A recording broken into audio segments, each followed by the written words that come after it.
Hey guys, welcome to another video of Dream Daddy. So basically, we are, I think if I remember from last time, is that we're back in Amanda's school, and I forgot for what reason, but let's see what it is. I arrive at Amanda's school and check in the front desk. They give me a bright orange visitor sticker and send me on my way. I'm barely awake and feeling pretty haggard, but hopefully nobody will notice. I check my watch and am relieved to see that I'm only 2 minutes late. Wait, what is room 103 or 108? I spot a youth standing at his locker and approach him for help. Excuse me, do you know where Mr. Vega's classroom is? The youth turns around and looks me up and down with heavily lined eyes. Sigh. Come on, kid, I'm late for a meeting. Mr. Who? Mr. Vega. I don't know, have you tried the exit? Okay, wise guy, are you gonna help me or not? Sigh, fine. Up those stairs to the left, can't miss him. I head up the stairs and walk around, unable to find Mr. Vega's class anywhere. After a couple of minutes of searching, I head back downstairs. That punk youth set me on a wild goose chase. I get back to where that low-rent Gerard Way is standing, fully ready to give him a piece of my mind, when suddenly a head pops out of the classroom next to his locker. Lucian, don't you have a third period to get to? Sigh, fine, Mr. Vega. Wow. Now I'm officially 10 minutes late. I glare at him and as he walks away. We're not cool. You must be Deizo. This period's almost over. Would you mind waiting in the back? Mr. Vega leads me in and I take a seat in one of the comically small students' desks in the back. I might get stuck in this. Alright, here we go. Oh no. Alright, where we go. No. Alright, where were we? Now, who can tell me about the unreliability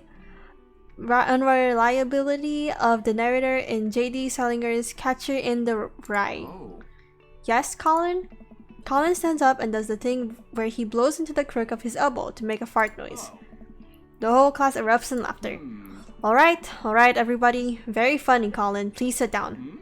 Now, Holden Caulfield is an unreliable narrator in the sense that the bell for the end of the period rings. All of the students immediately get up and make a break for the door. Remember to do the reading and answer the response questions on page 194 in your textbook. Nobody's listening. Or not, I guess. Mr. Vega turns to me and sighs. Middle schoolers, right? Don't you teach high schoolers? Both, you know. Budget cuts. Right. Thanks so much for coming in. No problem, Mr. Vega. Please, call me Hugo. I don't normally do these impromptu parent-teacher meetings, but as I'm sure you know, Amanda's a very bright student, and I'm concerned about her recent behavior. What's going on? Amanda has never been the most engaged student, but I know she cares. Recently, though, she's been falling behind. She's not completing assignments and has been doing rather poorly on tests. I'd normally chalk this up to senioritis, but this is strange. I thought Amanda always shared everything with me. It hasn't even crossed my mind that something might be wrong. I just wanted to ask, is everything okay at home? We just moved.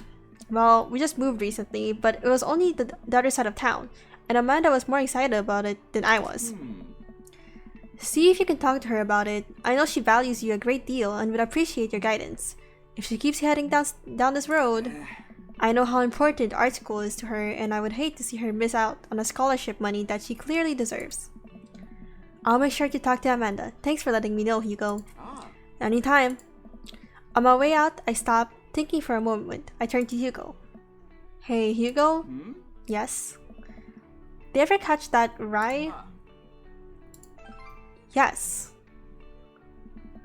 I leave the classroom and make my way out of the school. I'm still a little bit in shock that Amanda was able to hide this so well from me. She's always been such a force for positivity in my life, especially after we lost her mother. Amanda must be done with classes for the day by now. I'm sure she would appreciate a ride home. Maybe I can talk to her about what's going on. I pull up to the carpool and Amanda hops in the passenger seat. So, did you have fun gossiping about me? Mr. Vega and I actually just gossiped about our celebrity crushes. So you talking about Mario Batali the whole time? It was a very productive meeting. I'm pretty hungry. Can we grab some dinner? Sure thing. Let's go to the food court, make her happy. Does that sound good to you? Yeah, sure. Why the mall? Jeez, can't a dad take his daughter to the mall? Will you buy me things? I will buy you a thing. Singular. Sounds like a deal to me. We drive in silence for a short while. Amanda plays a game on her phone. I should say something. Sometimes when a kid gets older, they find out they have to keep things hidden from their parents. And that's okay, because sometimes that's what kids do. And that's okay. But also sometimes it's good to have the parents' perspective, because, maybe the parents have also dealt with similar situations. Maybe they're a little cooler than you give them credit for. Anyway, what am I trying to say is that it's good to share. Love you. Have you been reading my tweets? You have a Twitter? What? Never mind. Look, sweetie, Mr. Verga said that you haven't been participating in class and that you're not turning things in. Oh, I'm fine, Pops. Senioritis and all that. I thought you liked Mr. Vega's class. It's fine. He's fine. We pull up to a stoplight and I Amanda. She's still texting. I want you to know that you can talk to me about anything. Uh-huh. I can tell that whatever it is, she doesn't want me knowing about it. That's frustrating. I heard Emma R is going to that fancy art school in California. That's exciting. Yep. Are you bummed that you guys aren't going to the same school? Yep. Amanda keeps texting. She stifles a laugh. What's so funny? I don't think you'd get it. Okay. Who you texting? Noah. Who's Noah? My friend. Does he go to your class? Or is he school? Yep. Do you like Noah? What? No! Dad! Ugh. I can't believe you would.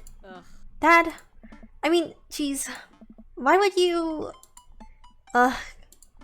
Gross. Sorry, just asking. Dad, he's just my friend. Guys and girls can be friends. He's my friend. Okay. Jeez. This is going well. Well, good talk. Love ya, kiddo.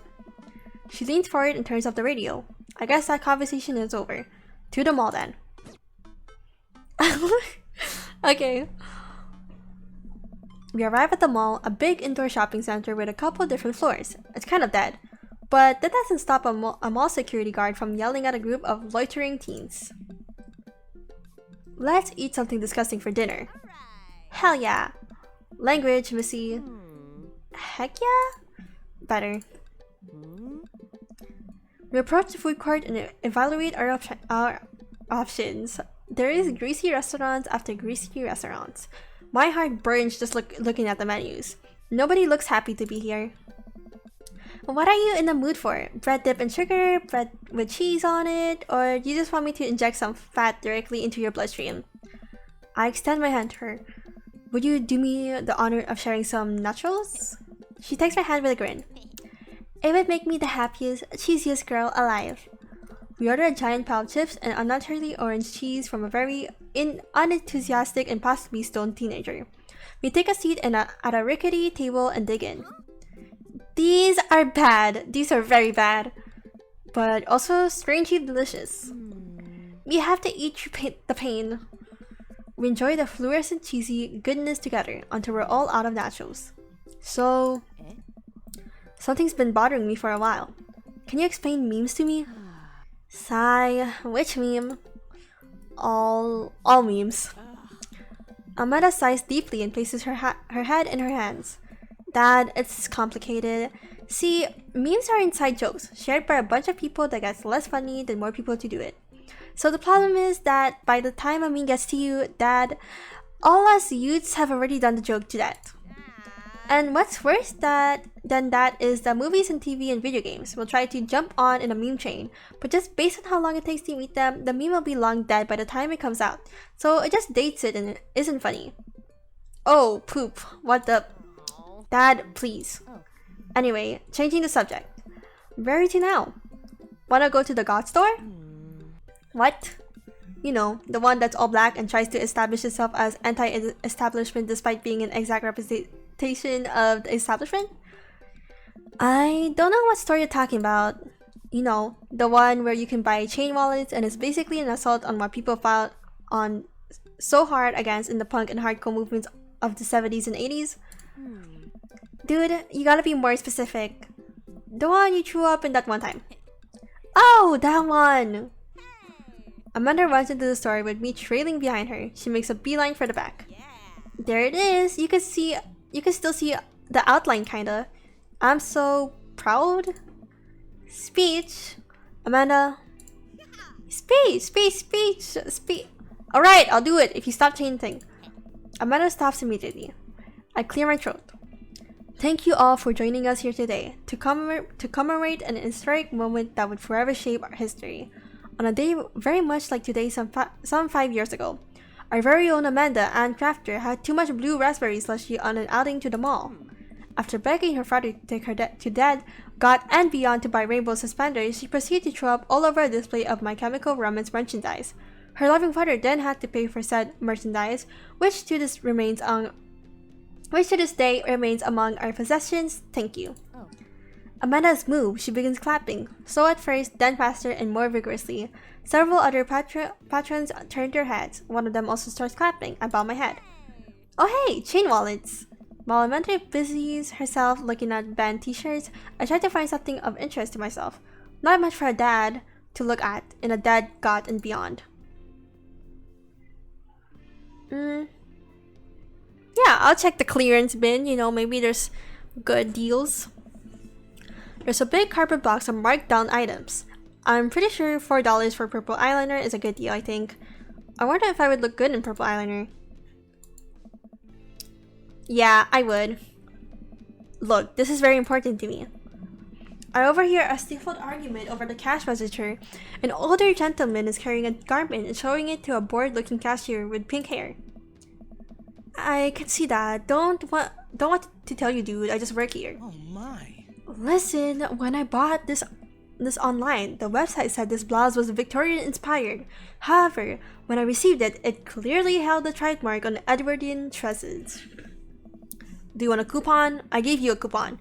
We'll leave if you give a coupon. Is there a manager present that people have to know what you're buying? I am the manager.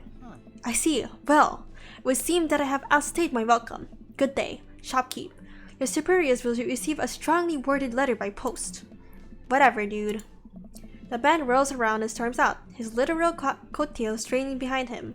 I can't tell if they are Victorian inspired or Edwardian in nature. Amanda trots up to me with a t-shirt in her hand. Oh boy, here it comes. Hey, Dadtron 5000. Yes, I'll buy it for you. Wow, that was easy. Thanks. At least only one this time. Amanda plops the shirt onto the counter and grins at the cashier. I love your hair.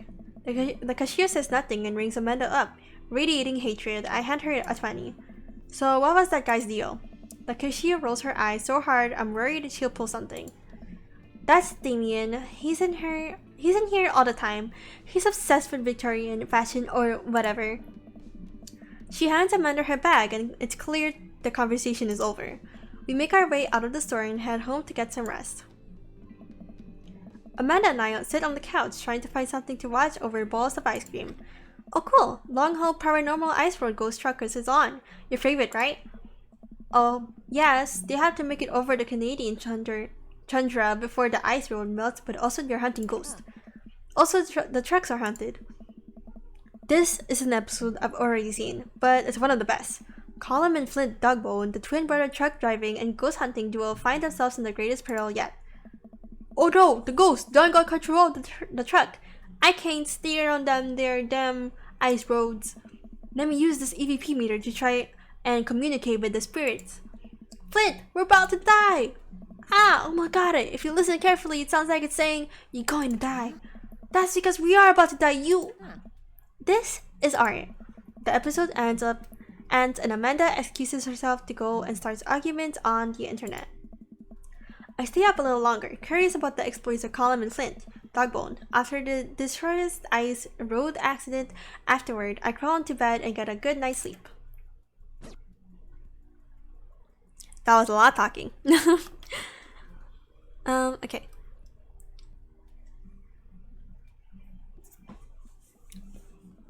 Zzz. Morning, sleepyhead. 5 more minutes. You have never ever let me have 5 more minutes, so get up. Fine. We have cereal for breakfast and spend the morning putting together furniture. Amanda is much better at interpreting the tiny manuals. We're able to put together a few shelves in one desk, but I'm pretty sure it was supposed to be a bookcase. So, you excited for the cookout today? If there's food, I'm excited. I'm all over the terrible store-bought sugar cookies that everyone brings to the parties. Yeah, those are bad, which means there are more for me. Don't you want to meet some of the people in the neighborhood? I'll probably end up standing uncomfortably in the corner with a plate of food and hope that nobody talks to me. Dad, you're a beautiful work in progress. We will get that butterfly to emerge from the cocoon. The social butterfly. Well, we better start getting ready. We definitely don't want to be late. What? No, we have to be fashionably late. Who shows up to a cookout on time? You know what? We're going early, just because you said that. I head out of the door and Amanda reluctantly follows. We walk across the street to Joseph's house with a store-bought veggie plate. I am a terrible cook if it doesn't involve a grill. I guess we're not as early as we thought we were. Joseph's backyard is already packed with people and the smell of hot dogs wafts through the air. Small children run through a sprinkler and adults chat in small clusters. I set our veggie plates down on the table next to the 2 other veggie plates. Hey, there's Joseph. I wave to get his attention. The moment he sees us, he jogs over, arms open wide. Welcome, I'm so glad you 2 are here. And you brought veggies. Let me introduce you to my family. My kids, come over here. This is Chris, my eldest. Hi. This is Christian and Christy. They're twins. They stare creepily and say nothing. Then, of course, there's our youngest, Krish. Wait, where's Krish? Maybe Mary put him in his crib. Oh no, it's a woman from the bar the other night. What is she doing here? Oh, and how could I forget my lovely wife, Mary? Joseph pecks on her in the cheek. She smiles. Ah, Mary, sweetheart, did you put Krish to bed? I'll have to go look for him. What? You'll have to... Joseph takes a moment and regains his composure. Mary, this is our new neighbor, Dazo, and his daughter Amanda. I'd shake your hand, but I have a glass of wine, what I needed to tend to. I love her. Nice to meet you, Mary, for the first time. Charmed? Well, I have to go over there now. Mary leaves. Oh god, this is so awkward. I wonder if Joseph knows. I wonder if Mary knows that Joseph knows. I wonder if Joseph knows that Mary knows that I know. It takes all of my energy not to run away from the barbecue and start fresh in a new city. Hahaha, my wife has a wonderful sense of humor. But please, you 2 enjoy the barbecue. All the guys are really excited to meet you. Amanda and I mile around to try some of the food spread out on the table. I pick at some deviled eggs. Amanda grabs a small paper plate and immediately begins filling it with baked goods. Ugh, I don't want to have to make friends. Come on, Dad. Who are you gonna party when I go off to school? But I don't want to have to do pleasantries. Dad. Ugh, you're gonna talk about weather. Go do it. Make a friend. But how could I possibly abandon my only child at a social function? That's bad parenting. This plate of cookies is my new dad. Bye. Amanda shoves me into the center of the yard. Well, here goes nothing. I look around the party and surprised to see some familiar faces. Isn't that barista from the Coffee Spoon? Oh dang, Robert's here? Didn't that guy throw a frisbee at my head? Isn't that guy who was throwing a fit in the dead God and beyond? Isn't that Amanda's teacher? Hey, I know Craig. But wait a second, all of these people live in our cul-de-sac? That can't be right. I better investigate. Oh,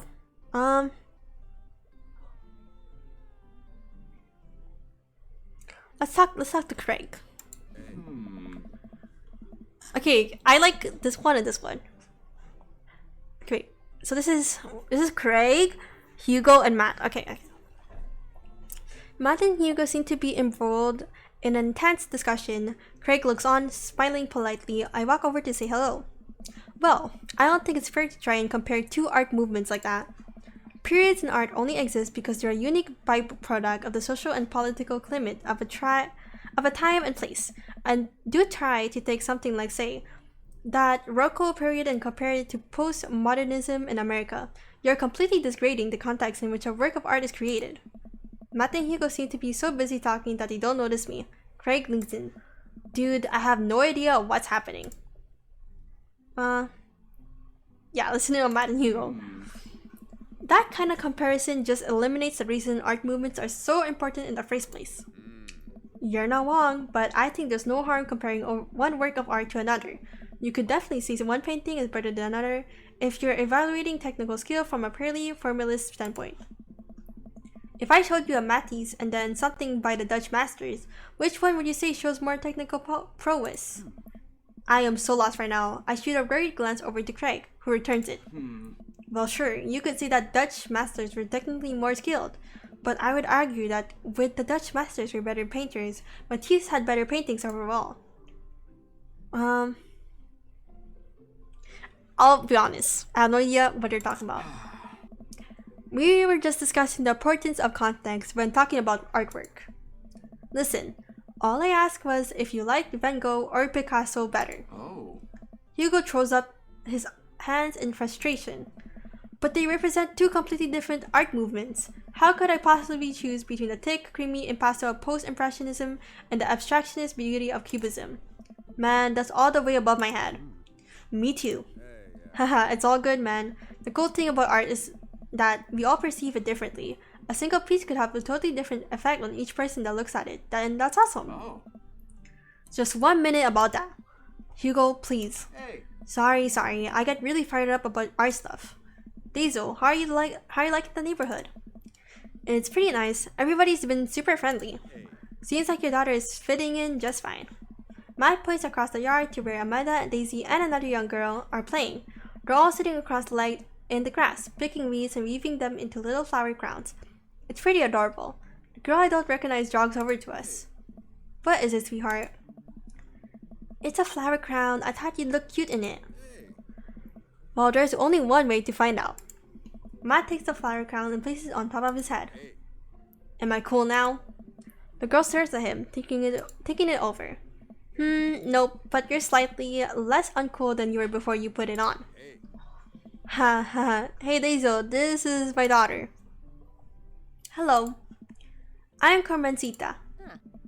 Amanda comes over with Daisy in tow. Dad, look, I'm making friends. Are you making friends? You better be making friends. Yeah, actually, Amanda, you remember the cool barista from the coffee shop? And my old college friend and your teacher? Oh, hi, Mr. Vega. I didn't realize we were neighbors. Yep. You still gonna get me that overdue term paper? Haha, great seeing you. Amanda finger guns her way out of the conversation like a champ. She learned that finger gun moves from me. I'm very proud. She's definitely a charmer. Speaking of which, where did my son go? Sweet man, Chago. Hugo looks around the party. He must finally spot him because his eyes go wide. Ernest Hemingway, Vega, are you smoking? Ernest is holding a little cigarette. Nope. I see Ernest across the way. He casually takes a long drag of cigarettes and then flicks it into a gutter. Unbelievable. Excuse me. Hugo marches over to Ernest, and I turn my attention to Matt and Craig. Kids, right?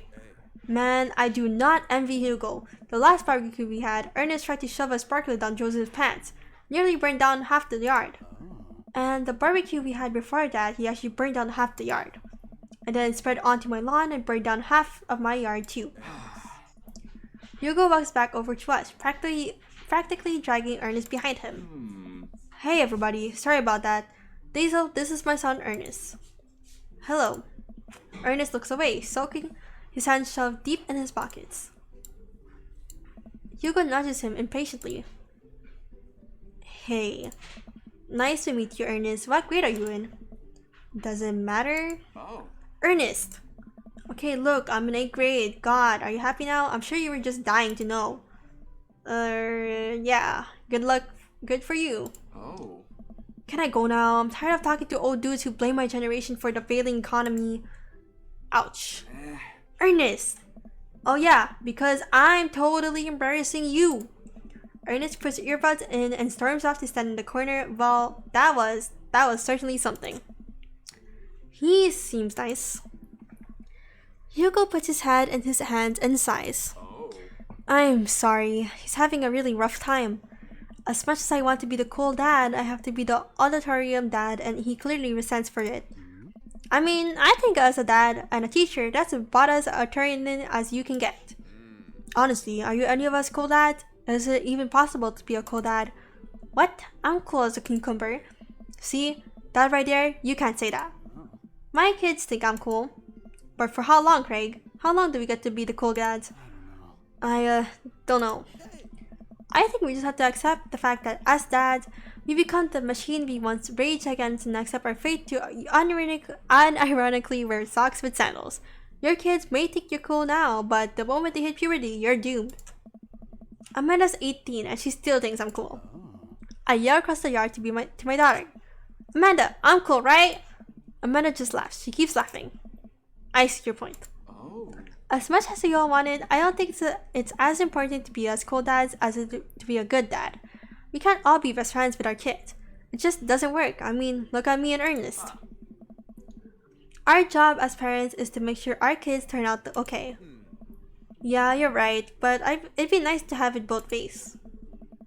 Hearing these guys talk about this makes me think of my relationship with Amanda. We get along so well, but there might come at a time when it won't be like that. Is college when that happens? Don't let us eat your time, Diesel. Go meet some of the other people around the neighborhood. Let's talk to Joseph. I spot Joseph chatting with the guy from Dead God and Beyond the Grill. I wonder what they're talking about. I walk over to them. So I'm curious, can you walk me through why you had your house painted black? Where do I start? This house stays warmer in the winter.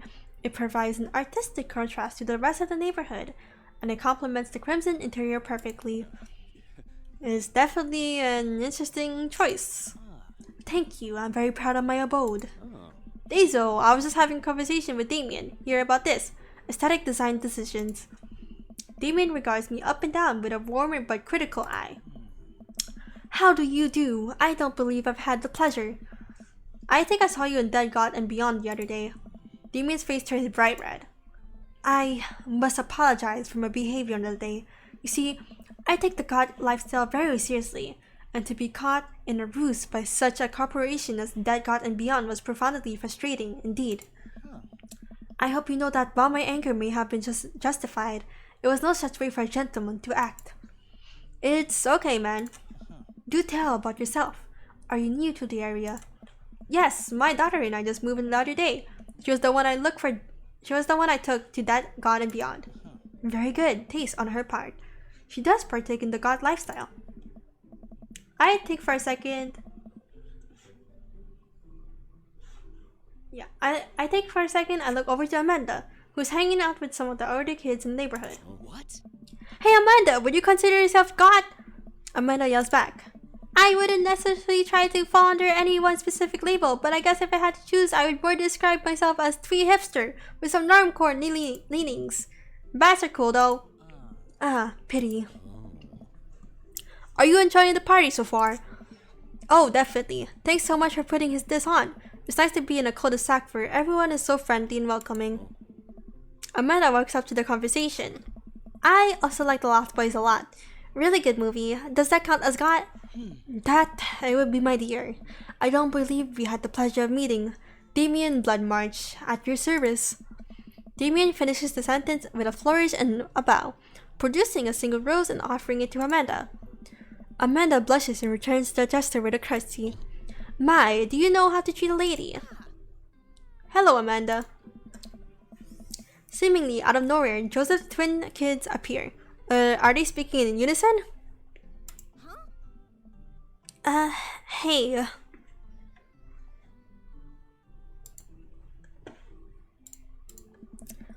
Won't you come and play with us?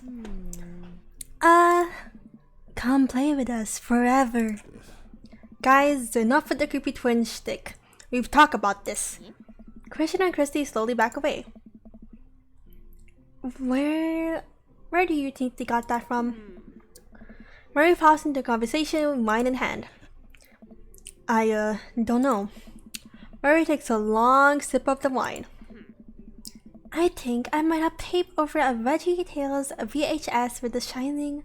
Who knows? She takes another sip of her wine. Where's Krish? Wasn't he with you? You had him a moment ago. He's probably stuffing dirt in his mouth. He'll be alright. Toddlers are pretty resilient. Mary tips her glass to me. Ain't my first time to the rodeo. It's my fourth. I have squeezed 4 little... Sweetheart, would you do me a favor and please find Krish? That would be great. I'm sure he's fine. Mary? Okay, jeez. Mary finishes her wine and wanders off. Dad, can we go now? Lucian, have I introduced you to Daisel yet? Hey, it's that punk from Amanda School. I remember you. Whatever. That's no way for a young man to speak to his elders. Be polite. Lucian bows. Whatever, sir. Lucian bows again. Mr. Christensen may have a veggie burger, sir. Coming right up, bud. Are you a vegetarian? Yep. Make that 2 veggie burgers. Did you notice some people in the Victorian era were vegetarians? They describe carnivorous type people as bloodlappers. Dad? That's really interesting, Damien. Joseph turned to the grill. Just a hint of a tattoo peeks out from underneath his sleeve. I can't believe I didn't notice it before. It looks like the bottom of an anchor. Oh, Joseph has a tattoo? What? That's shocking. Whoa, is that a tattoo? Hey. Yep, I was always a youth pastor, you know. That's so cool. Wanna see mine? What? Lucian pulls back some rubber bracelets, revealing a left side 666 in black link. My buddy gave me a stick and poke tattoo last week. I think it's healing up pretty good. Lucian! We'll talk about this later. That's pretty cool. What's the significance of the tattoo? I don't know. I just thought it looked sick. Well, in my opinion, the only reason you need to get a tattoo is because you want one. Careful though, that number carries weight. Man, Joseph is a way cooler youth pastor than I thought. I just figured youth pastors popped out of the womb with a Bible. I wonder what he did before preaching. Okay, let's talk to Robert and Brian. I went over to Robert and Brian, who are chatting over drinks, determined not to be weird about what happened that night. I hope Robert feels the same. Hey, guys. Daisel, how the are ya? Settling into the neighborhood, alright? Oh, you betcha. Got the living room in order at least. That's great to hear. I've been doing some living room work as well. Finally got the 50 in there. The game looks great in high def. Oh boy. Daisel, have you met Robert yet? Yes, I believe we met. Briefly. Hey. Robert takes a long sip of whiskey. Robert robotically extends a hand. I shake it as he stares unblinkingly into my eyes. Oh god, what does it mean? How's it going? It's good. Robert focuses on the whiskey he's holding. He takes a long sip. Great! Look at my friends becoming friends. Us dads gotta stick together, you know? Us dads? Robert has a kid? Oh, I didn't know you had kids. Robert continues to stare at me. Jesus, does this guy ever blink? Yup. Cool. That's cool. We stand in an incredibly uncomfortable silence for several moments until we gotta get off this haunted truck. Oh no, the ghost locked the doors! Daisy and Amanda run up to us, thank god. Quick, hit the emergency escape button. But tracks don't have emergency escape buttons. Ugh, then hit the brake, I guess, and then we'll get out of the truck. The imaginary truck. Anyway, we're safe from the ghosts, but how we ever survive this Arctic tundra? Daisy, you might have to eat me. Are you prepared to do that? I'm prepared to do anything to survive. That's cold-blooded. I like that.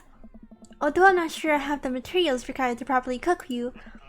Wait a second. Are you guys playing Long Haul Ice World Paranormal Ghost Truckers? Yeah. Amanda and I have loved that show. It's the best, especially that episode where Colin hides Flint's keys and Flint retaliates by breaking an ancient curse and sending the spirit after him. Yeah, it's such quality reality television. Alright, Daisy, I found out as a couple of bugs, they're gonna make a great meal. Lots of protein, gonna keep us from starving out here in this harsh, icy wasteland. But there's a whole table of food right over there. Daisy, it's a game. We're playing pretend. It's what kids do. Live a little. Amanda gives Daisy a handful of gummy worms from the snack table.